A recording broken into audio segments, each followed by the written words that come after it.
Well, here I am playing around with the Ranger emergency brake again. I just finished my 5-cent e-brake fix where I put in this washer to get one last adjustment out of the brakes. And that works great, but it's going to wear out because these pads are so crummy. So I was thinking about doing the Nighthawk e-brake fix, but of course Nighthawk went out and bought new pads. I have a bunch of old pads laying around. This is off of a truck. I don't remember which one. So I could, if I wanted to, I could cut that shape out of there and drill all of those holes, but that seems like a lot of work. Now, the advantage of using used pads instead of new ones is that they're worn down quite a bit. You don't have half-inch of pad to deal with, which is completely unnecessary on the e-brake. It's just way too much material. So I started looking at some of the other stuff, and I looked at one of these, and I thought, well, maybe I can cut a piece of brake pad out of there and weld that in. So I thought, some of metallic brakes, maybe the plasma cutter would cut through it, but it cut through the steel, but it doesn't cut through that. But this could be ground off if I wanted to, clean it up, then I'll have it upside down, just weld that onto there.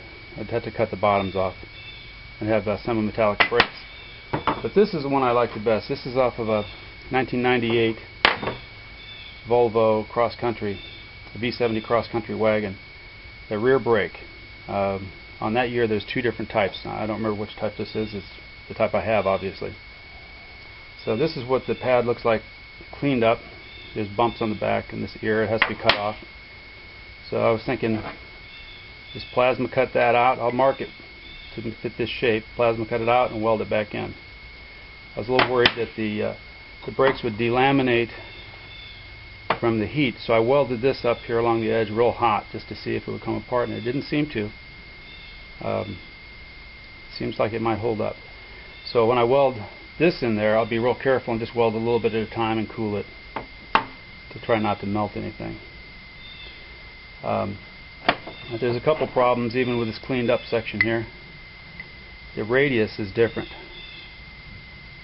This is off of a bigger rotor than the emergency brake. So if I want it to look nice, what I'll have to do is clean this radius up. And this pan right here is just about the right diameter. This is not my wife's pan out of the kitchen. This is one I got at the scrapyard. I use it for all kinds of stuff. So I'll just mark that and grind that down. The other thing is that the distance from the top of the rotor to the hub is 1 3/8 of an inch. So that's that right there. I hope you can see that on the camera. 1 3/8. So that gives you about a 1/4 of an inch clearance. So if you put this on here right at the top, that's just slightly over 1 3/8. So I have to grind this out a little bit on the bottom. Grind a little bit of a radius there. I don't know if I'm going to get into trouble being that close to the hub. Pebbles and stuff can get caught in there when you get into the mud. On this one, when you have it at 1 3/8, which is at the factory, where it comes from the factory, you've got a 1/4 inch clearance down there, I guess, so mud and stuff can make its way through. But we'll see. So I'm going to re-radius this, mark the brake pad where I need to cut it out, and I'll plasma cut that out and weld it back in.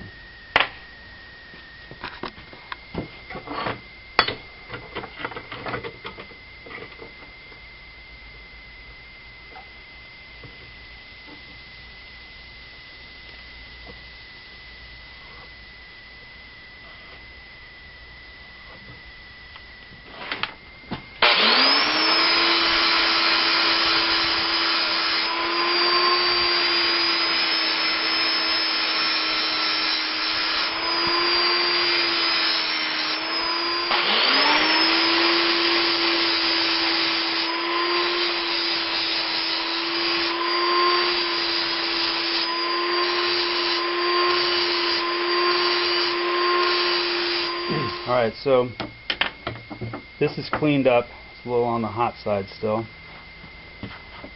So I just need to mark the radius fits nicely now. still a little bit big. Just have to mark this off and plasma cut that out and weld it back in. Ground a bevel on the back. I'm going to weld it just from the back. I think that should hold good enough. Now, one thing you have to keep in mind is this hole. Both the pads have a hole in them. This skin, the thin pad. See, this metal's thinner than that. The thin one's the only one that gets used. It sits in that pivot. So I'll have to weld this in here into the thin one first. And I'll use this as a template. Lay that on there, line it up with the pins, and drill a hole through there. Drill a hole in this part. So I've got to get the old pad off of there. Old sacrificial screwdriver. Could grind it off, which is probably what I'll do to get the last of it off. If you have an old chisel you don't mind sacrificing, that would work too.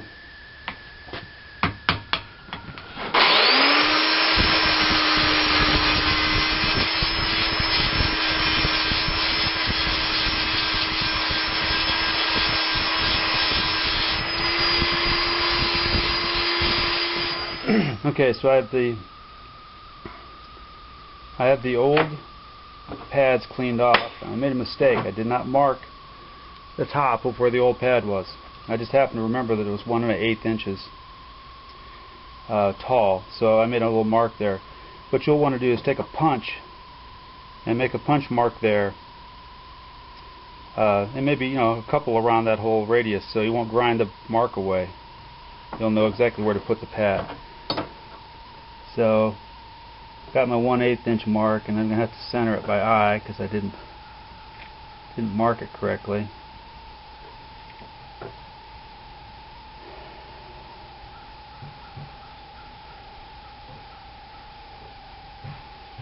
Alright, so that seems pretty good. And you take your scratch awl, hold that down.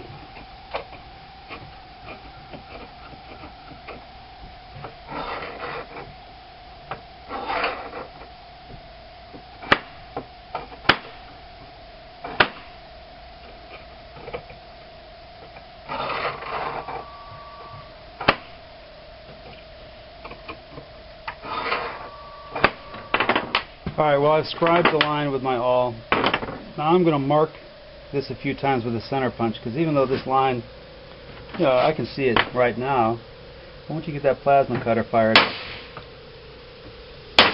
it's going to be hard to see.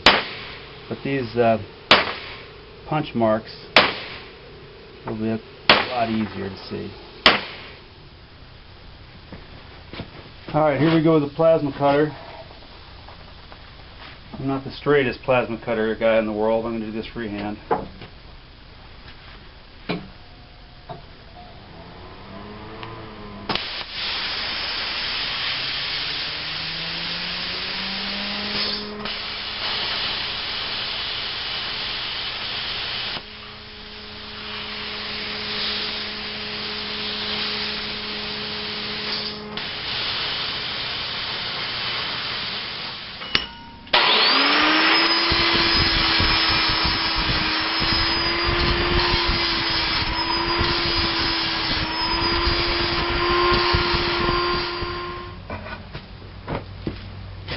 Alright, I have this one fitted.